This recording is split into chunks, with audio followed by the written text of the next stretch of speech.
Welcome aboard. It is episode 41 of Paint the Town Dead. Welcome aboard this ship that's just floundering. It's not. Yeah. Only sometimes. You're describing my life, really. Yeah. So I'm Andrew, and that's Caitlin. Hello. Caitlin's eating something right now.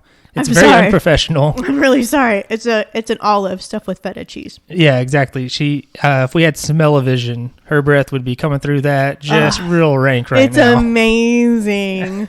They are really good. I ate a few earlier. That's right. Big fan of olives that are stuffed with things that are smelly. See, in Jonesboro, which we've talked about, there's a Kroger there. I'm sure there's Krogers. Lots of Krogers. Yeah, like this. Not my Kroger, but the Kroger in Jonesboro. They have, I'm sure not right now, also because it's COVID, but they have like an olive bar buffet. Like you can get like garlic stuffed olives. You can get regular Kalamata olives. You can get regular black olives. You can get black olives marinated in Kalamata olive oil. I mean, it's green olives stuffed with feta, blue cheese, garlic. You can just get marinated garlic cloves, which I was going to say is my second favorite thing besides these. They even have them, they're like stuffed with like jalapeno sometimes and crazy stuff like that. It's very good. I'm a big fan of olives. Cheese. They have a lot of marinated cheese too. Like they have mozzarella. That's about what it. I find crazy is how anybody would ever buy olives that still have the pit in them. Yeah, I don't know. It's why would you buy a grape with a pit in it too? My parents buy those sometimes. And I don't know why. Maybe they do it for the same reason you get teriyaki beef jerky, which is that nobody else likes it. That's true. They're like, oh, great, our kids won't eat this. Yeah, maybe that's the idea. But it doesn't stop me. Nope. It just makes you work harder, but that's fine. I'm just like, I'm still going to eat this. The risk is worth the reward. I don't even care.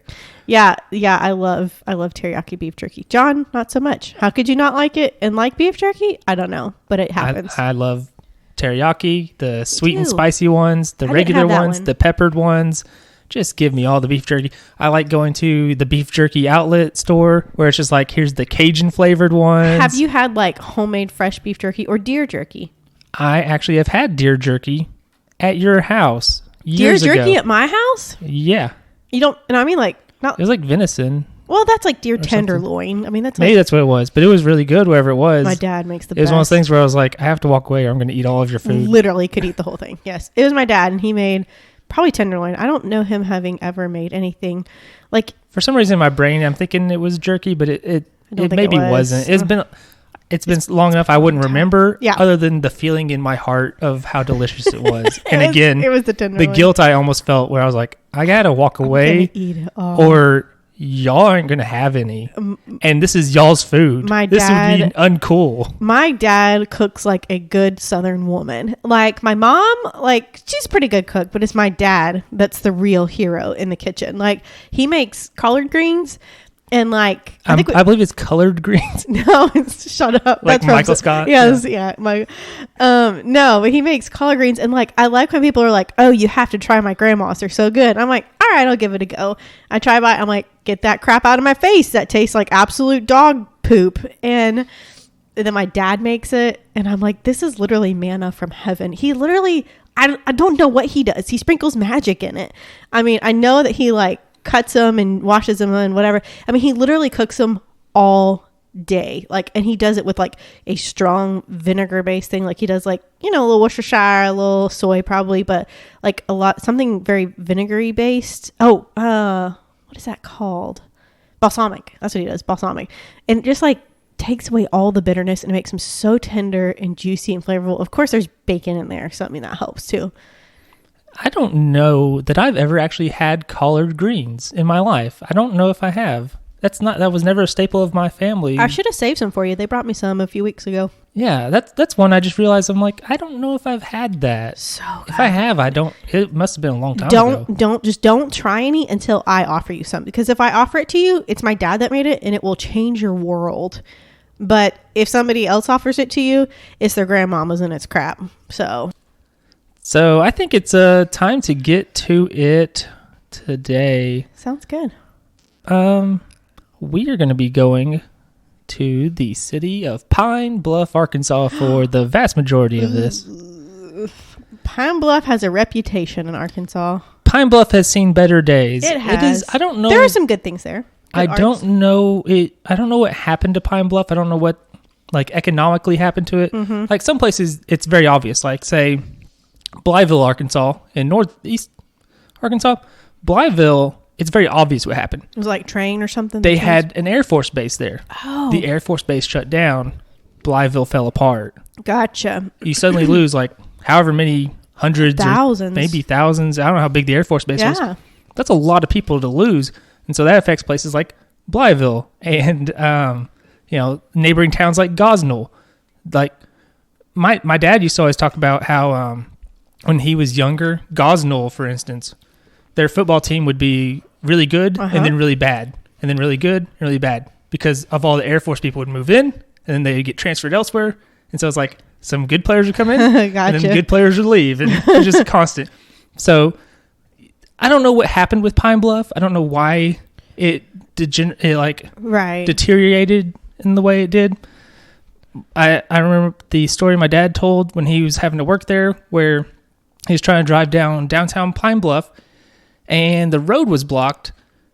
And he gets to where he's working. He asks somebody there and he's like, what happened? They're like, oh, another building collapsed. Another building? Another building. A lot of stuff like fell into disrepair and was abandoned. And again, I would be curious actually, now that I'm thinking about it, like to see if there's like a specific thing. Yeah.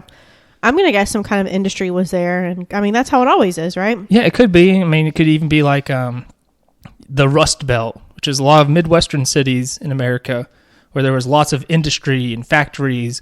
And then they ended up moving overseas. And then suddenly there's a big decline in population and like economic power there. So we're going to be talking about mainly the actions of one Kenneth Dwayne Williams. This has been on the list. I'm pretty sure I put it on the list. You sure? I'm pretty sure I did. Okay, I'll give it to you. I think I did. It's been on there for a while, regardless. Yeah. He was from Pine Bluff. He was born in 1979. He was born to some parents who were not great parents. They were big into the drugs and the alcohol, you know. Well, that doesn't help things. Yeah, and his mother was physically abused by his father. So not a great home going on there. She actually leaves his father when Kenneth is 8.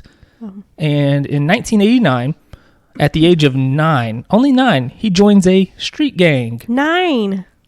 Only 9. Wow. And they were called the Gangster Disciples. Okay. I don't know.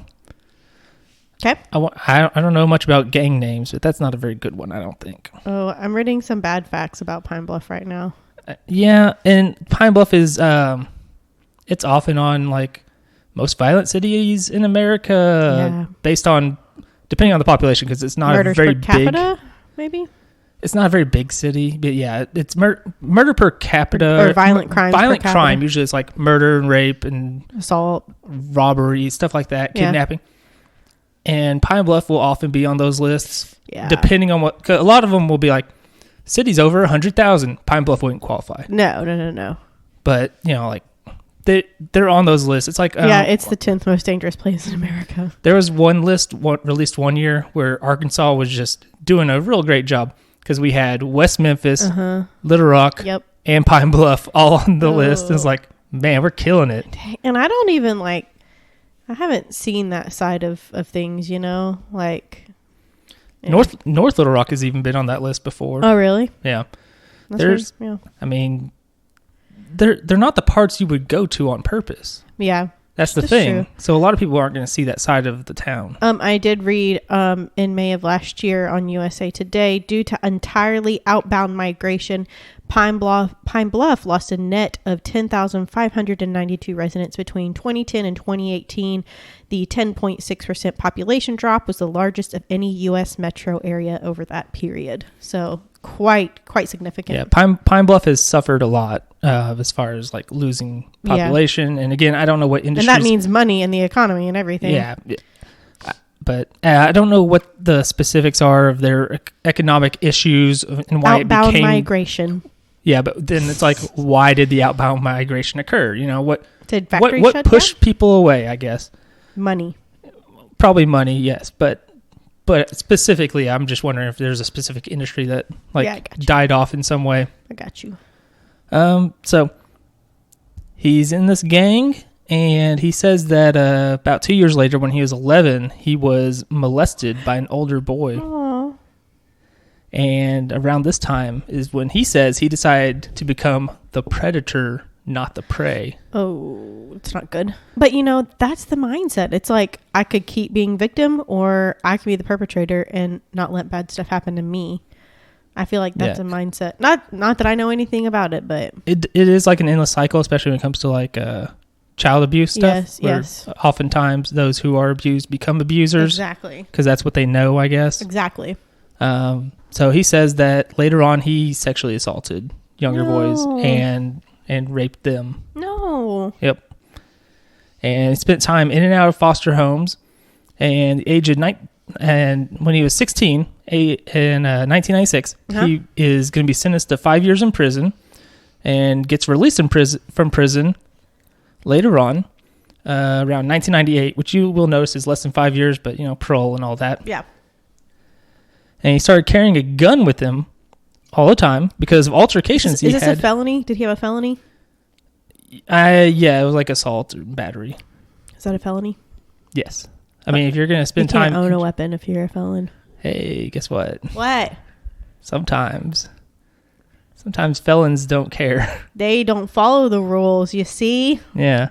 Okay. You know how it happens.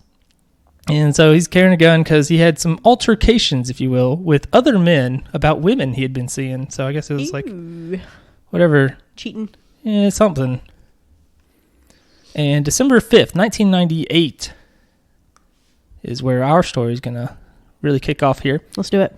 He is he's gonna be hanging out by a bank, and a woman named Sharon Hintz is gonna drive her car up to an ATM there. He's gonna jump into the car and pull out a gun. Oh my gosh! And force her to withdraw money, give it to him, and so then he's like he's forcing her to drive around town, and it almost seems like random, like he's like, or like maybe not random, but he's trying to find a place. And so he eventually finds a dead-end street, forces her to drive down there, gets her to give him all of her jewelry, tells her to get out of the car, and he tells her to turn around and walk away from the car towards some nearby woods by the street. Mm-hmm. She does not do that. She freaking runs.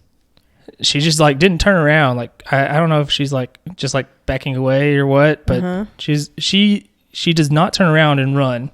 And eventually he drives away. And so she's like, if I had turned my back, I think he would have shot me. Oh. So she's going to get away, Smart fortunately. Girl. And they find her car burned near... Burned. He drives the car away, abandons it, burns it. Near Southeast Arkansas College, a.k.a. C-Arc.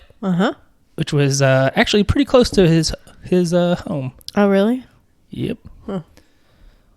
And now we're going to have a little background on Dominique Hurd. She is from Fort Worth, Texas. Okay. And friends called her Nikki. So she went to school at the University of Arkansas at Pine Bluff. Moved from Fort Worth, Texas to do that. And she stayed at the cheer coach's house for a while. I forget why. It was like she moved up there early, I think. So she couldn't move into the dorms yet. Mm-hmm. So she could get some like extra practice in, I guess. Yes. And stayed there with a couple other cheerleaders at the UAPB cheer coach's house, whose name was Karen Blunt at the time. And Karen Blunt was actually Sharon Hintz's cousin. Interesting fact. Unrelated to what's going to happen, technically, but just interesting little detail. And she was really well liked. She was very popular at school. She enjoyed, she went to beauty contests, poetry, singing, acting. She's into all that stuff. Oh, yeah. She joined the UAPB gospel choir. Wow. Though, according to her coach, she was not a very good singer. Well, that's the thought that counts. Yeah. She just enjoyed it, you know? She was like, I just want to go and do this. Good for her. And she wanted to be a neonatal doctor. Wow. When she got out of college. Somebody has to, I guess. Not. I forget what that is. It's something babies. And it's like a new baby, very new baby. Okay. You just see like fresh babies. You don't see like toddlers and stuff. I don't want any of these old babies. No, you're fresh. I don't want any expired babies. Get them out of here. Fresh from the womb, baby. That's a neonatal doctor. I don't want any of these babies that have been sitting around for a day or two. Yeah. Give me the fresh ones only. Yeah, I don't want these babies with preservatives in them. They've been sitting around for a while. Yeah, they're rotten. So they're too close to adults. Right. So Dominique Hurd and a friend, Peter Robertson, they go to church on December 13th, 1998. And after church, they go to Bonanza Steakhouse. Ooh. Bonanza, not really a thing. Show. The show's not a thing anymore either. Nope. It though it's like one of the longest running shows or something. I have no idea. Yeah, Bonanza Steakhouse, it was like a buffet thing. Sort of a small Golden Corral, I think. Let's say Colton's. I was like, that's not right. Yeah, I looked it up, and there's like less than 10 left in the U.S., unless you count Puerto Rico, which has like 6 or 7 for some reason. That's weird. It was weird. I was like, that's odd, but okay. So they're in the parking lot afterwards, after having their lunch there at Bonanza. They're taking pictures, which is it's a thing. It was probably with like a camera. What? A real camera, not a phone, like a camera. Yeah. We have to take the film in development. Remember how Erin in the office, she like had the disposable camera? She take pictures, she just throw the whole camera away. She's like, seems kind of weird. You only get to see your photos. Yeah, the days of film, because this is 98, so digital probably is not much of a thing, if it is in it at all. Uh-huh. At that time, Kenneth Williams approaches the two. In the parking lot? In the parking lot. And he offers to take pictures of the two. Like, hey, look at me, I'm a nice guy. And then, whoop, pulls a gun. No. Pulls a gun on them, orders them into their car, takes their money and their jewelry, credit cards, makes them drive to an ATM. They withdraw $70 because, they're in college, so they probably have nothing. That's probably about what they got.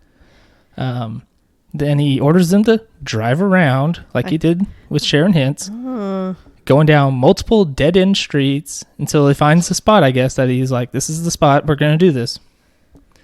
And they stop, and he forces Robertson to take a picture of Williams with Dominique Hurd. That's a poor decision. Where it was a gross decision because he had pulled her dress up and exposed her and forced him to take that picture. No. And so then they drive away later, still like driving to a different spot. Yeah. Go down a different dead end street. And at this one, he makes them get out of the car, climb a fence, and then go behind a shed and kneel down. Did he climb the fence too? Did he follow them? I guess he must have followed with them. Yeah. No. But then he gets in his car and drives away. He leaves them?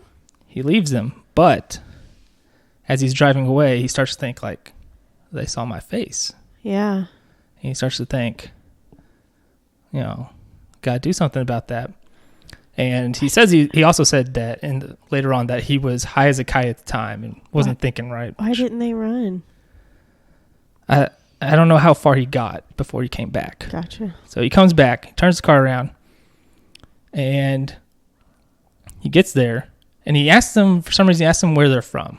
So Nikki Herge, she says Dallas, she's from Fort Worth, same thing.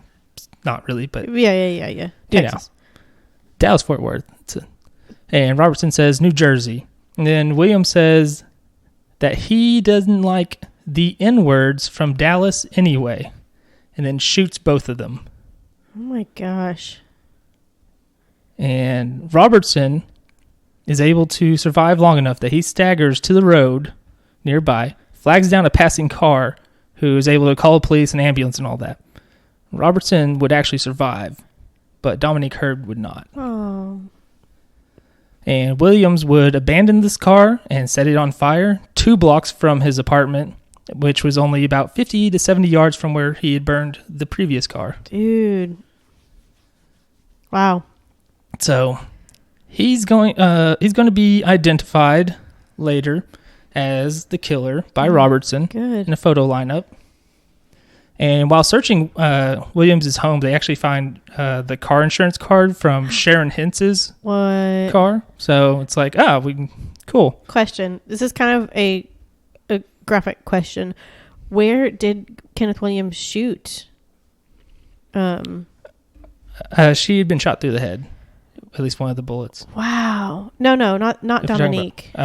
Robertson? Yeah. I'm not sure. I think it was like probably the chest. So I was like, if it's a head, you can survive that, but your memory of the situation, you might not have any memory of it. You might be totally obliterated. So it was like, that'd be crazy if they remembered it. They got shot in the head. Robertson. Yeah. Sorry. Anyway. So.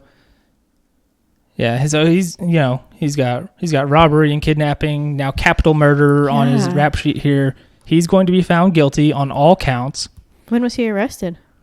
So September 14th is when the trial occurs, when the sentencing comes down. So it's pretty quick. So when it was December of 98 when he commits the crime. Okay. September of 99 is when the trial occurs. Okay. So he just got identified through the lineup. Did they suspect him at all before that? Maybe based on descriptions, and especially with if you're like, oh, this is similar to the Sharon Hintz case there. Right. So, yeah, those were those were replicas of each other. Yeah. Just about, other than the part where, murder. The murder. But she said that if she had turned around, she probably would have been shot. Yeah.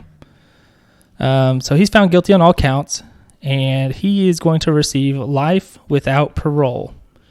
Probably for the best. And when that verdict comes down, when that sentencing comes down, rather, he turns to Hurd's family and says, "You thought I was going to die, didn't you?"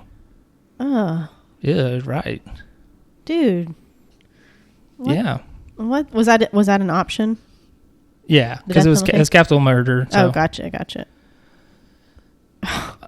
I'm just astounded. Anyway, that a person would do that. Yeah. Anyway, continue. So October 3rd, 1999, he is imprisoned at the Cummins unit down in Southeast Arkansas. Somebody yelled at us about it being. You said something about it being near Newport. There is a prison in Newport. I guess I don't know what the name. We may have talked about this. We did. I just remember. I remember at the time when you said it, I was like, that doesn't seem right. But then you just kept going. I was like, it's fine. It doesn't matter. Okay, so Cummins is in Southeast Arkansas. Yeah. Pine Bluff is the closest thing to a town near it, I guess. I would say. Gotcha. As a bigger town. Gotcha. Okay, that's okay. So I think it's a little ways away. Okay, yeah. So Williams here, he's hanging out in this here prison. Mm-hmm. He goes to the kitchen and he stows away in a 500-gallon tank. Whoa. Which is filled with mostly pig slop. Ugh. The tank is carried away in a garbage truck. He is still in. Why is there pig slop in there? I don't know. Do they have pigs? I think it might be like a leftovers thing. And that's what they give to pigs? Maybe so. Where they're just this is leftover garbage food, so just throw it at the pigs. Who cares? They're pigs. Gotcha. That might be what it is. And he's Caitlin just had a microphone accident. Sorry. Slid off the table. Oh my gosh. Sorry. So yeah, Williams, he gets out of the truck at some point in a ditch. He jumps out into a ditch near Grady, Arkansas, which is southeast of Pine Bluff. And a farmer saw him running across the highway, and this is around 10 a.m. in the morning. This is on a Sunday. 10 a.m. in the morning. Anyway. 10 a.m. How dare you? In the morning. Okay. 10 a.m. But, it's daytime still. Okay. And later they would find a prison shirt with his name that was found on a tree limb. Them hound dogs. And Williams happens upon the home of Cecil and Jeannie Bourne. Jeannie is away at church while Cecil was working at home. Are they old? It sounds like old people's names. They are old. Cecil was 57. Oh, not that old. Yeah, he's pretty old. And Cecil had actually previously worked as a warden at that prison. Mm-hmm. Oh wow! That's a coincidence because this is just he's just running. He's going. It was before his Williams time. Yeah, he hadn't worked there for a while. It seems okay. Williams gets there and steals one of Bourne's guns. How? Where did he get it? He breaks in. He just found it in his house, I guess. But Cecil's still home. Yes. What? And Cecil Bourne tried to run away, was shot 7 times and killed. Oh. And Williams took his wallet, 2 rings, and his coveralls, which were monogrammed, and then stole Bourne's truck and drove north. Oh, my gosh. Okay. So, he's booking it. So, the next day... Where's his destination? Where is he going? He's going north. Okay. What's north of Arkansas? Missouri. So, he ends up in Missouri the next day. Boom. In southwest Missouri. Uh-huh. And he's in Bourne's truck there, where he leads police on a high-speed chase. So they find it. They're like, oh, that's the guy. Let's go. It's him. And like they're going real fast, high-speed chase, all that. Like they're going at least 120 miles per hour at some points. Whoa. And during the chase, Williams, the truck, he decides he's going to start. He's driving in the opposite lane. Gotcha. Oncoming traffic. Yeah. And rams into a water delivery truck. On purpose? Not on purpose. Oh. But it's a big old truck. He runs into it, and in this crash, he kills Michael Greenwood, who is the delivery truck driver, who is 24 years old. Oh. And his name is Michael Greenwood. He leaves behind a 5-year-old daughter and a wife who is 5 months pregnant with twins. Oh my gosh. And he'd planned on naming the twin boys Dylan and Joseph. And Williams, however, survives and runs away, breaks into a house. But that's where police finally surround him, catch him, and arrest him. Was there anybody in the house? I don't know if anybody was in the house, but nobody else was going to be hurt. Oh, wow. Oh, that's so heartbreaking. Oh my gosh. Wow. And so he's going to be found guilty of capital murder. Again? But this time he gets sentenced to death. Ha! Which, I don't know. I saw an article. It's like, that's good. If they had sentenced him to death before it had been done with. And it's like, he wouldn't have been put to death by then. No, by the time he escaped. Because he escaped less than 20 days after. Yeah, it was September 14th. He was sentenced to life without parole. October 3rd, he escaped. I think he wouldn't have been put to death by then. But if he had been on death row, I think it would be a lot more difficult to escape that. I don't know, because Cummins Unit is where they put death row inmates as it is. Yeah. So I don't know if it would be any more secure. I think, is there not a death row, kind of like the Green Mile? I don't know. Do they have a separate section where they shove them? I don't know. I thought it was. It was isolation type stuff. I don't know. I have no idea. Because you wouldn't think that somebody that did something heinous enough to be sentenced to death would be out in general population. Maybe they would. I have no idea. I'm not a warden. I'm not a prison guard. Well, this is maybe something to do more research on, but hypothesizing here, yeah. I would think it's just this is a max security prison. This is the big prison where it's these are the bad people, and it's gonna be tight, conceivably, but. At least it wasn't the one where they were working at a brick factory and ran away. Yeah. Van Denton and the other guy. Yeah, Ruiz. Yeah. Yep, that one. So a weird thing, while he's in prison. On death row. On death row. He's on death row now. In 2005, he wrote a letter to the Pine Bluff Commercial, which is the newspaper there. Uh-huh. And in this letter, he confessed to another murder. What murder? December 13th, 1998, the same day. I was going to say, that's the same day. The same day he murdered Dominique Hurd. He apparently had murdered another person named Jarrell Jenkins, who was 36 at the time. What happened? He robbed him and shot him twice in the chest. Maybe because the MO didn't match. Yeah, it was unsolved murder. His body was found the next day by a kid walking to school. Oh my gosh. I know, right? Oh no. Wow. Which is got to be traumatizing. I don't know. Yeah. That can't be fun. Maybe. If anything's going to be. He was father and stepfather to 3 sons, 2 daughters, and several stepchildren. Wow. His daughter described him as outgoing. And she there's... At least if you look in the solved. If you look in the show notes, we'll have articles. There is one where she kind of talks a little bit about him and just how I was he didn't have a lot, but he gave a lot, I guess. Aww. Is how I would describe it. Just as a summary of what is said in that. So while in prison, he finds God, becomes an ordained minister. Oh, you know how you do. Yeah. It seems like everybody does that. Yeah. You get bored. What else are you going to do? Yeah. You got to, I don't know, last-ditch effort to not either... To not die. To not necessarily even die, but to, like... Gain clemency or something? If you do die, then it's like... Well, I'm on good terms with the big guy, so... Yeah, it's sort of like, hey, you know what? Darth Vader murdered a bunch of children, and then he did one good thing at the end of the movies, and then he went to space heaven, so... Who knows? There you go. Same thing with Kylo Ren, right? Kylo Ren, yeah, pretty much. Yeah. That's a similar thing. Yeah. He was basically like a space neo-Nazi. And then he is like, oh, I shouldn't. I'm sorry, I'm better. I'm so damaged. Ah. Hey, he did save the day. But so did Darth Vader. Yeah, so did Darth Vader. Darth Vader didn't do the fadeaway thing, though, like Kylo Ren did. Yeah, there which you go. Kylo Ren did sort of like Obi-Wan did. Anyway. We're gonna anyway, we're gonna move on because we're gonna talk about Star Wars later anyway. So, oh boy, you know, so his he does all that stuff as you do, and his time for execution is coming up pretty soon in this timeline. This is around 2017. Oh wow! So there's a lot of controversy in 2017 involving Arkansas and executions. Why? This is when our state supply of midazolam. That is another name for Versed, which is what I give during procedures. Oh, cool. But it's like a sedative, right? Yeah. Well, it's a right? benzodiazepine, if you would like to know. Oh. And a benzodiazepine is like a anxiety medicine, like Xanax and stuff is benzo, and it makes you just really relax, makes you not care. It is a sedative, helps sedate.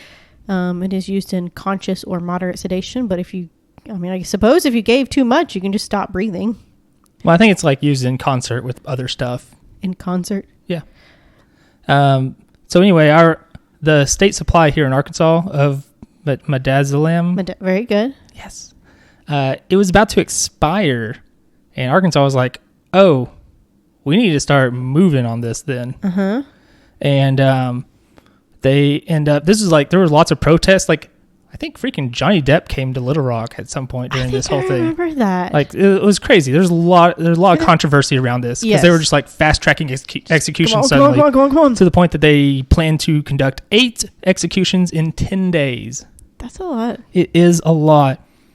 At Williams's clemency hearing, he basically spoke for like an hour. Oh God, who wants to just shut up? It said that he mostly just quoted scripture and stuff, and he like even said that at the clemency hearing, he was like, if you don't grant me clemency, that's fine. I don't really care. I'm just here to share the word of God. Just you thought that would work? Reverse. Maybe so. Yeah, shut up. You're gonna die. It's Arkansas. They ain't gonna work. Yeah. Bye. So yeah, he says that he had no problem not being granted clemency because he was like, I know what I did, and what am I gonna? Yeah. Good. And if he actually believes, then he's true Christian. Then if he dies, he goes to heaven. If not, he goes to hell. And if there's no God, he's just dead, and he can't care about it anyway. So who cares? He's just dead. As always with these executions, yeah. Like family members, victims' families, and friends. There's a lot of conflicting feelings, I would say. I feel like there probably most of the time are conflicting feelings. Yeah. Like, so the family of Michael Greenwood, he was the one who was hit in the car accident. Right. They were very adamant that they did not want Williams to be executed. Wow. They were very much against that. And he had a lot to lose. He did lose a lot. Yeah. Well, his family probably lost a lot too. Yeah. Greenwood's daughter, Kayla, she said that the execution caused her family additional suffering. Mm. And she actually wanted to be able to meet Williams in person to like try and like forgive him in person, essentially. Wow, that's I know, I just got right? chills. Like that's a really, really brave, big thing to do. Yeah. Guess what? I probably wouldn't be able to do that. Yeah, no, that's wow. But for their part, she was never able to actually pull that off. Ran out of time, essentially. Yeah. Spoilers: he's going to be executed later. Gotcha. But they were able to get. Her family were able to pay for plane tickets to get Williams's daughter and granddaughter to fly out from Washington D.C. to the prison so they could see him One last time. Yeah. And the daughter, for her part, she said he seemed like a very different person. Really? Which, yeah. But she was like very happy she got to at least do that. And yeah. And, you know, you have like Jarrell Jenkins' daughter. She said that, honestly, I don't wish death on anyone. But she was still kind of like, you know. But he's a but also maybe I don't care. Yeah. Maybe not. That's maybe not I'm putting words in her mouth at that point. Right. But, you know. I get it. Yeah. Dominique Hurd's mother, Vicky Williams, she also seemed like mixed feelings about it. She said like she felt for Kenneth Williams' family in general, just because she knew what it was like to lose a child. Yeah, and it's not their fault that they're related to him. You know, like they didn't do anything wrong. Yeah. Jeannie Bourne, who is Cecil, her widow, she was 73 at this point, and she was ready to have him gone. Good. She wanted the execution to move forward. She said like she wanted it to happen as soon as possible because she was like, if it doesn't happen, I may be dead without getting justice. Oh, wow. She was kind of old, I guess. And she's like, I cannot die of old age before this happens. Wow. Yeah, and she said she was looking forward to this happening so we can put it behind us. I bet that is just a heavy, heavy weight on them. Yeah, especially when you consider, like... Such a freak thing. And he got out at one point. And so there's always that possibility in your brain, even if they hadn't before. I imagine there is like, what if he gets out? What if he does? You know. So I know you like final meals. I do. It was listed as communion. Really? Yes. Though it does say like earlier in the day he had. So this is a little weird. It's the same article. It says final meal was listed as communion, but then earlier in the day he had 2 pieces of fried chicken, barbecue beans, sweet rice, whole kernel corn, stewed tomatoes, 2 cinnamon rolls, 2 cookies, 4 slices of bread, and fruit punch. Oh my God. Well, I mean, that could have been his final meal, but then he requested one last communion. Yeah, I guess that might be what it is. But it's like, it's the same article that says it, so it's a little strange. Well, I think that's probably it. Could be. So April 28th, 2017, at 11:05 p.m., Kenneth Williams is pronounced dead. Wow. How old was he? He was pretty young. 30-something. Yeah, he was pretty I had young. it written down somewhere. It was like 38 or something. Wow, that is a young person. And, well, he started young. At 9, he was in a gang. And, you know, I know there are people that will never be rehabilitated. I get it. You know, but honestly, if all of that is true and his feelings were true, it sounds like Kenneth Williams wasn't one of those people that couldn't be rehabilitated. So, I mean, who knows when he got out what would have happened. But I don't know. Not to defend anything he did, because holy crap, that was some awful stuff. But at the same time, like, if it was true and he did turn to a life of good, like, I don't know. At that point, though, it's... You don't want to test that theory. You can't test it. And also, even if you were to say, like, the best you can do is be like, we won't kill you. You can just hang out in the prison forever. Wow. Normally... Yeah. So do you I don't think I've ever heard of anybody asking for their last meal to be communion.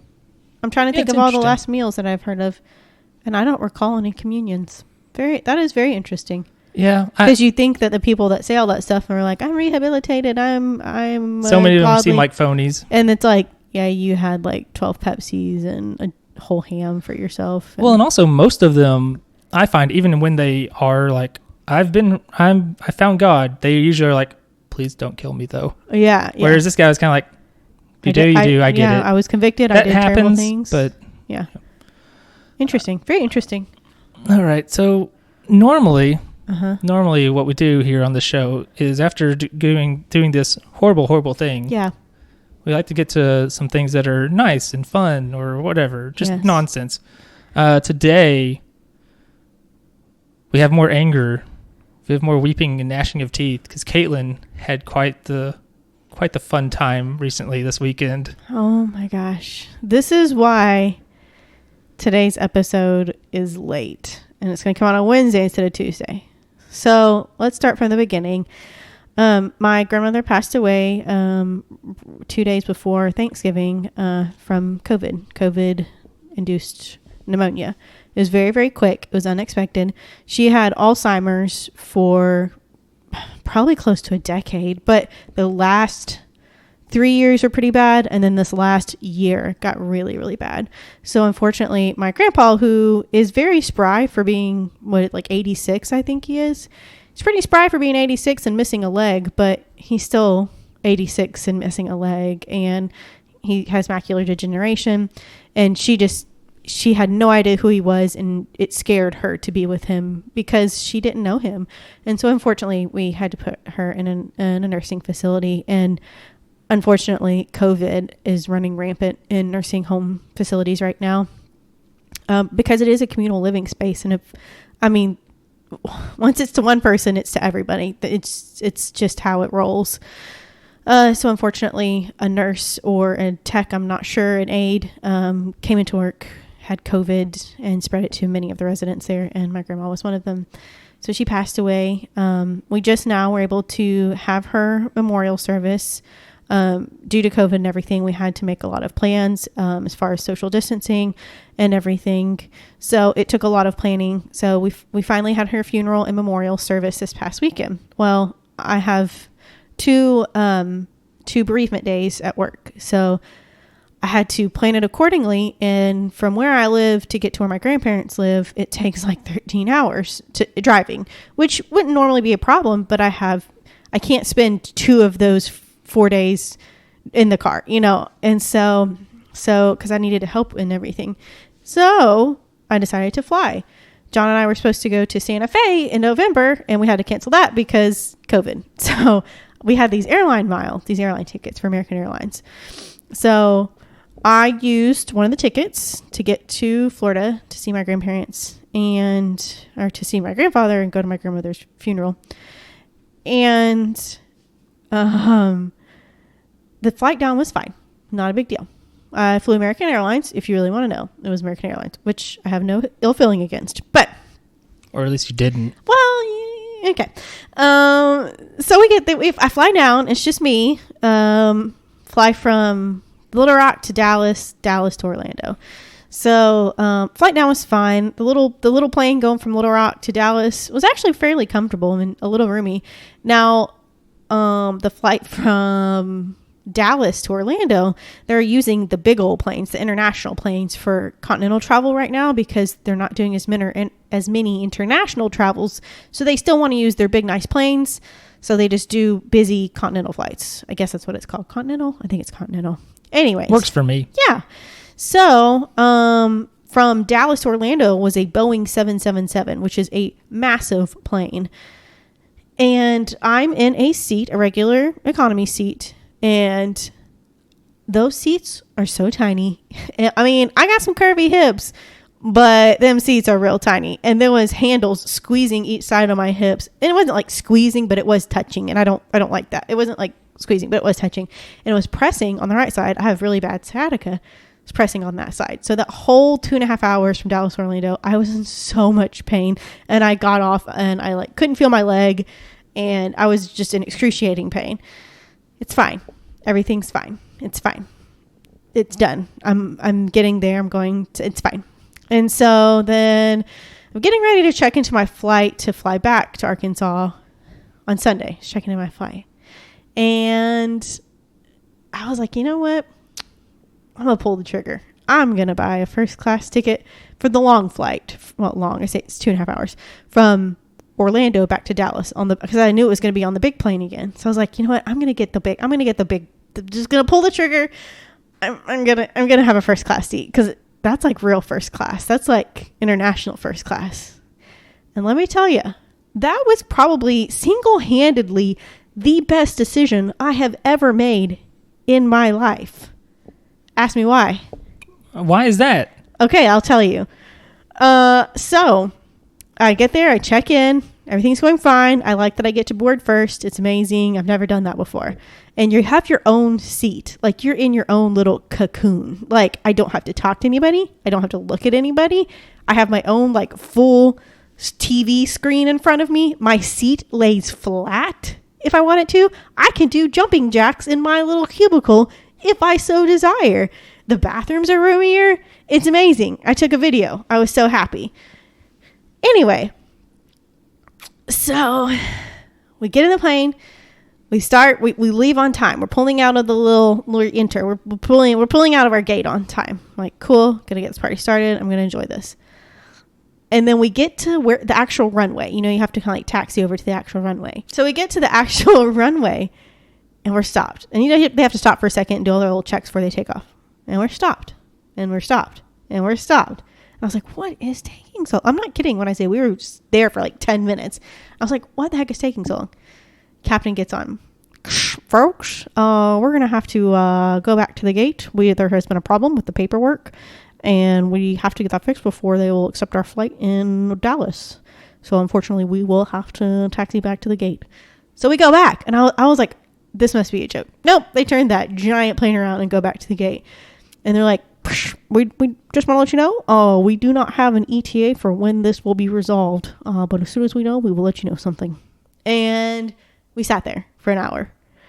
Still didn't know anything. And I only had an hour from when that plane landed to catch my connecting flight. So I had to cancel it, which I've never done. And so I was like freaking out because I was like, how's my check bag going to get there? Whatever. So I had to move my flight to the next outgoing flight from Dallas to Little Rock. And so I was like, okay, I think it's all set. It took me like 30 minutes. I was like, okay, I think I'm good though. And I was like, and then they said there's a switch. Captain got on and said there's a switch downstairs, whatever that means. There's a switch downstairs. Something's wrong.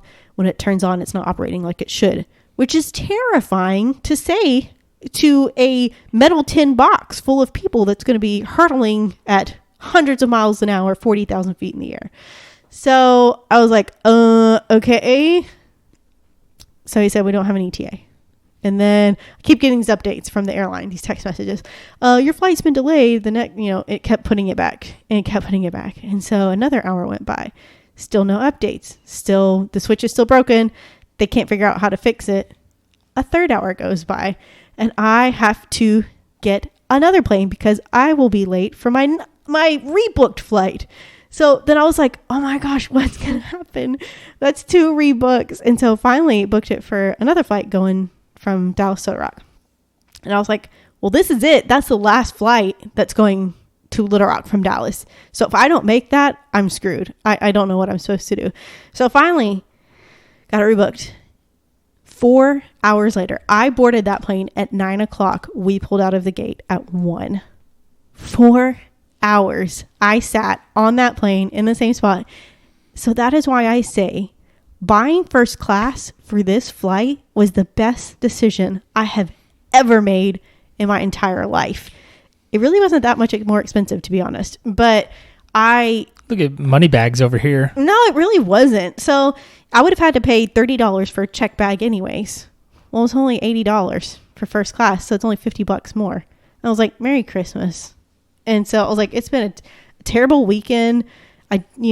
Just because of the situation, I was sad all weekend. My poor grandpa is just devastated. They were married for 67 years. And then I was like, I just want to get home. My emotions are spent. And it's been 4 hours waiting in a plane, just in the same spot, nothing happening. They finally so what the problem was some paperwork was wrong. Some check they didn't do. Well, apparently they're not as used to the Boeing 777s at the Orlando airport. It is an international flight, but I'm telling you, this plane was freaking massive. It's huge. Hundreds of people on the flight, probably. I don't know. But it has mechanical stuff that the mechanics there aren't exactly used to. So they had to get on the phone with Miami airport where they're a little more used to it and do that and talk to them. And anyways, I made it. I caught the 4:30 flight from Dallas to Little Rock.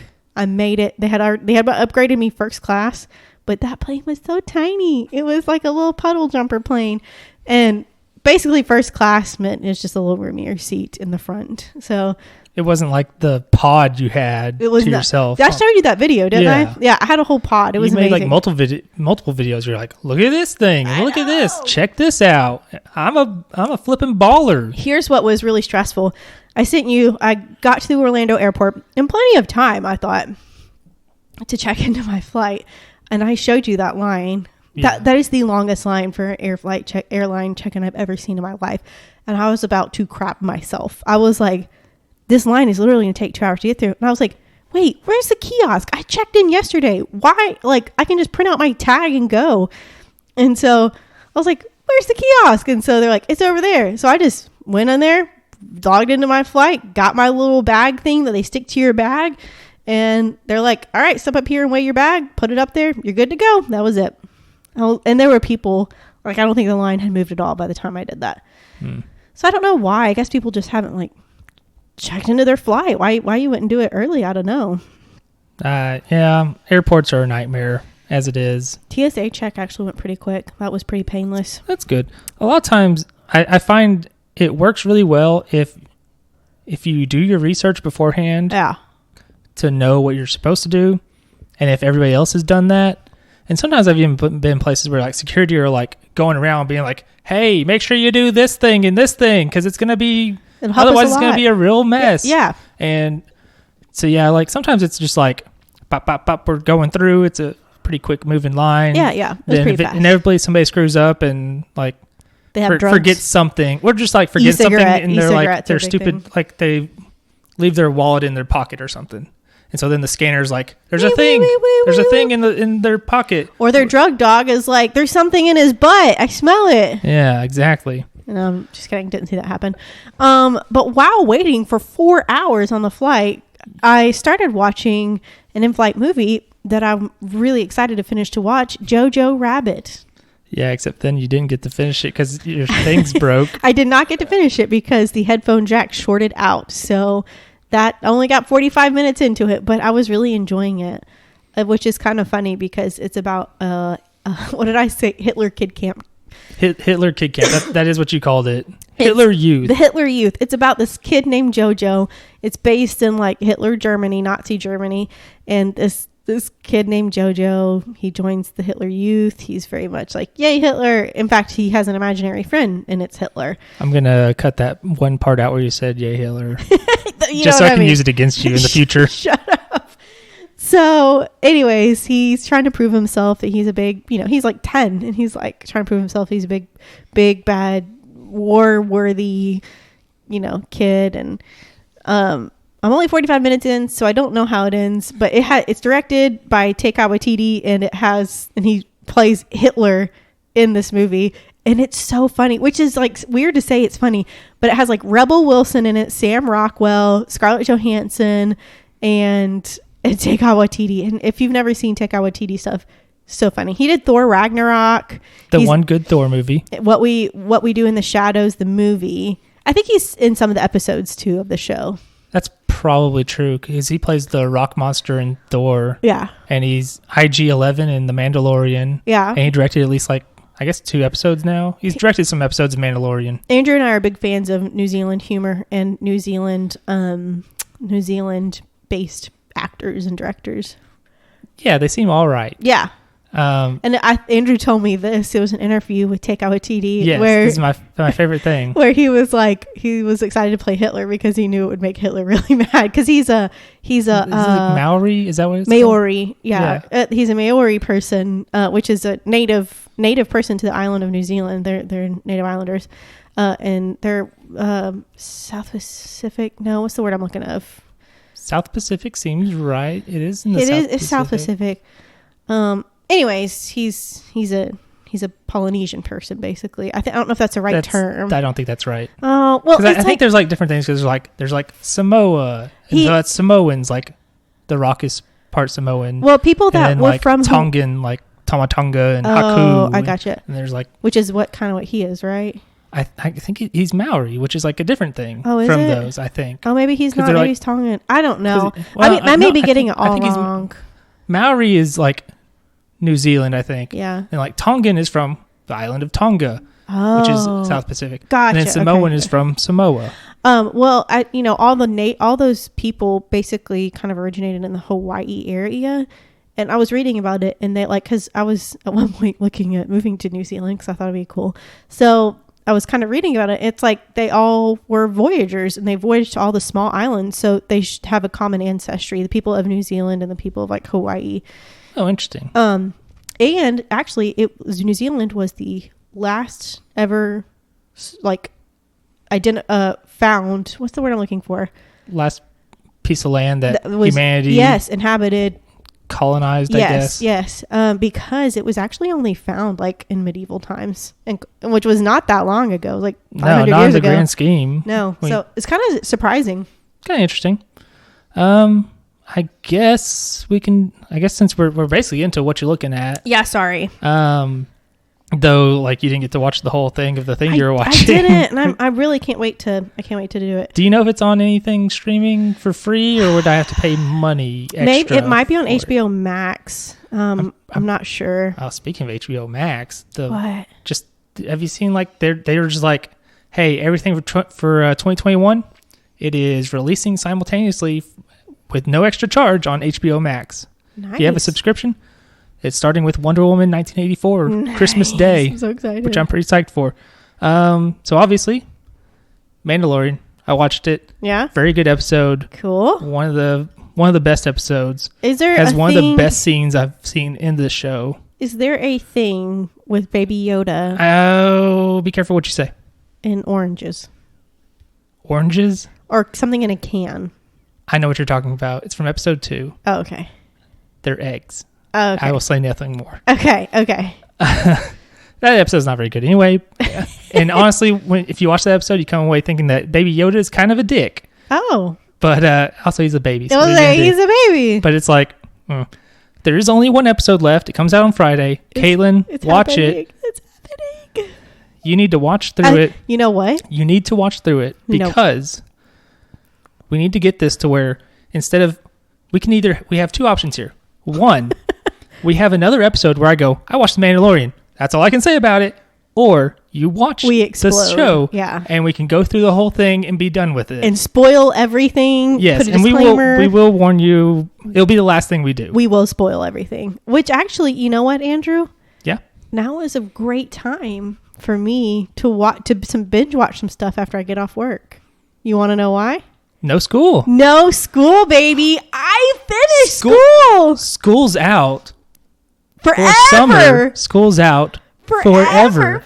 I'm done. I did it. I finished. It took me 12 years from when I started college in 2008. How embarrassing. It is. Who could do anything more embarrassing than that? Let's move on.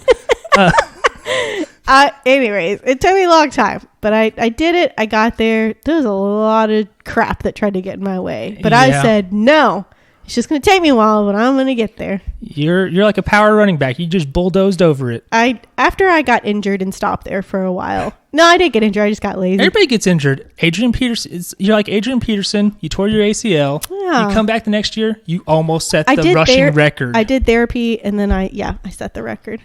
Really just I was tired of school. Well, so other things I've been watching. Yeah. I finally watched the Lego Star Wars Holiday Special. Did you like it? It's pretty fun. I liked it. It's only like 45 minutes long. Oh, it's not bad. It's like a whole time travel thing. It's real goofy. Palpatine, Kylo Ren, and Darth Vader are the best parts of it. Especially because there's a part where Palpatine learns his future that Darth Vader throws him down a reactor shaft. No. So then he's like, Kylo Ren, maybe you should be my apprentice. And he's maybe you're my buddy. He's like, you would never betray your master and throw him down a reactor shaft, would you? And it like shows a flashback of Kylo Ren when he chopped Snoke in half. And he's like, I wouldn't throw him down a reactor shaft. I love Lego. That's really why funny. I love Lego stuff. Like the Lego movie, hilarious. It's so cute. So lower your expectations from Lego movie. It's not that good. It's not that level of production. For one, it doesn't look that good. Well, that's okay. And it's not good. It's not as good overall, but it is very fun. Lego stuff is just fun. It's just fun. Yeah. And also Emperor Palpatine being obsessed with like telling Supreme Leader Kylo Ren like, and this is why Emperor is higher than Supreme Leader and stuff like that. Like their whole interaction is very fun. That's funny. I randomly watched a show on Disney Plus called Gravity Falls. Okay, which is a little cartoon. I've heard of it. So I'd vaguely heard of it, and I had this vague idea in my head of like people being like, this is a very good show and people are obsessed with it. And so I was like, I'll try it out. I watched the entire first season. It's impressive. And 2 episodes of the second season for a total of 22 episodes. the first day I started watching it. That's a lot. It was a very fun. It's very easy to watch, but it's like very fun. It's very funny also. Is it kid-like? Yeah, it's kid friendly generally. It's really weird. It's like a lot of mystery, like fantasy monster stuff happening and conspiracy stuff. Oh, there you go. Yeah. That's where you got Andrew. Kristen Shaw is the voice of one of the characters because she's in everything. She's in Bob's Burgers. She plays Louise. Louise, that's it. We learned of her from New Zealanders. Yes, we did. Flight of the Conchords. She was Mel. Which Taika Waititi is friends with Jermaine Clement and probably what's his name? Oh my god. Which one? Murray? No, Jermaine. And Brett. I bet he's friends with Brett McKenzie. Reese something. Reese Darby. Yeah. I bet there's only so many people in New Zealand. They all know each other. That's the four. That's the four right there. Yeah. So. And they're all really funny. Yeah. Sadly, the show is only like 40 episodes. Of Gravity Falls? Yeah. Because they decided they were like, we're going to end it. We're not going to like let it run on forever. We're going to have like a beginning and an end. Yeah. So I think it's very good. I liked it a lot. It's kind of like Adventure Time where it's like, yeah, it's a kid show and I suppose it's kid friendly, but it's mainly for adults. Yes. Really. If you want to get into it, it's for adults. If you're a big man child like me, definitely check it out. I know you liked Adventure Time. Loved it. Which, so yeah, you should check it out sometime. Okay. Is it as weird? Adventure Time is pretty weird. It's probably not as weird as Adventure Time because it's not like post-apocalyptic bizarro land. So crazy. But there are stuff like, there's an episode with unicorns, which is hilarious. There's gnomes. There's maybe there's aliens, who's to say. There's another dimension. There's fun. One of the main villains is like this weird one-eyed pyramid man. Weird. Okay. Yeah. Well, and you say weird. Well, I don't want to say too much, so. Okay. But so I really liked that show. I watched it in like 4 days overall. I didn't watch 22 episodes each day or anything. Yeah. But it's only 40 episodes, so you can breeze through it pretty quick. I didn't watch it. We're still working on The Office. We're getting to the bad episodes. Yeah, you got to get through that because I gave you more bad news the day of your horrible plane day. Yes, you did. It was like the bookend was like just one last BTW. One last dagger in there for you for this day being horrible. The Office officially, they have announced when it goes to Peacock, only the first two seasons are free. Anything beyond that, you got to have a subscription. Wow. So way to be that's jerks. how they get you. Oh, I did watch something else. I started watching another show. It's only a 4-episode show. It's called Murder on Middle Beach, and it's on HBO Max. HBO Max has a lot of good stuff, but it's on HBO Max, and it's really good. It's this guy, the guy who produces it and kind of like narrates it and runs it. He is the son of a murder victim in Middle Beach. I think it might be in Connecticut somewhere. It's in the Northeast. And he's the son of a murder victim, and his mother's case is unsolved. And so it's him doing a documentary, a 4-part documentary of her life and then of her murder, and exploring who could be the reason for her demise and who could have done it. Do they solve it or? I don't know. I'm only 1 episode into the 4 episodes. Okay. But I don't think so. I'm going to guess no, because I think it's still unsolved. Also, I saw today a headline that really caught my attention here. Give me just a second. Yeah. There's man, that Mandalorian, that show's real good. You're back to that. I don't know what else to talk about because, well, there's like another thing I want to sort of talk about. Where I kind of want to save it for when we talk about Mandalorian. Okay. In full. Does it have to do with Mandalorian? Sort of. Basically. So okay. Well, I'll breeze through some stuff real quick. Okay. So Star Wars, they announced a bazillion new shows. You got your Ahsoka show coming. You've got Rangers of the New Republic. Those two take place during the same time period as The Mandalorian. Cool. Which I'm pretty excited about, and I have some theories about, and that's kind of what I want to talk about, but, later, obviously. They're doing a Cassian Andor show. He was the guy from Rogue One who wasn't the lady. He was the main guy, but not Jyn Erso, who was Felicity Jones, or whatever her name is. Yeah. So they're doing a TV show with that. They're doing a thing called Visions, which is an anime anthology series. It's also the name of a strip club in Little Rock. What are you going to do? A thing called Star Wars Acolyte, which I'm very interested in. They described it as like a mystery thriller. Ooh. And it takes place hundreds of years before the prequels. Oh, man. At the end of the High Republic. The High Republic is like when the Republic was at its height and when the Jedi were at their best. And it takes place like hundreds of years before like the original movies or the prequel movies as well. I am intrigued. And they have books coming out for the High Republic in January. That's when that stuff's going to kick off. So I'm really interested in that. They're doing an Obi-Wan Kenobi show. I did see that. Is he coming back? McGregor's coming back. You know who else is coming back? Hayden Christensen. No, stop. No. Hayden Christensen has been announced as being back for that show. No. Which is pretty wild. No. Wait. You know what that means? What? You know what that means? Jar Jar Binks. Ahmed Best, come on down. Let's go. Is that who it is? I think that's his name. That I guarantee there will be a glimpse of Jar Jar. There's not. I don't think there is a canon explanation for Jar Jar's disappearance yet. So maybe Anakin as Vader comes back and kills him. Let's find out. Wow. Or he was just awful. Yeah. I mean, he is. There's the funniest thing actually from Star Wars Holiday Special, the Lego one. Mm-hmm.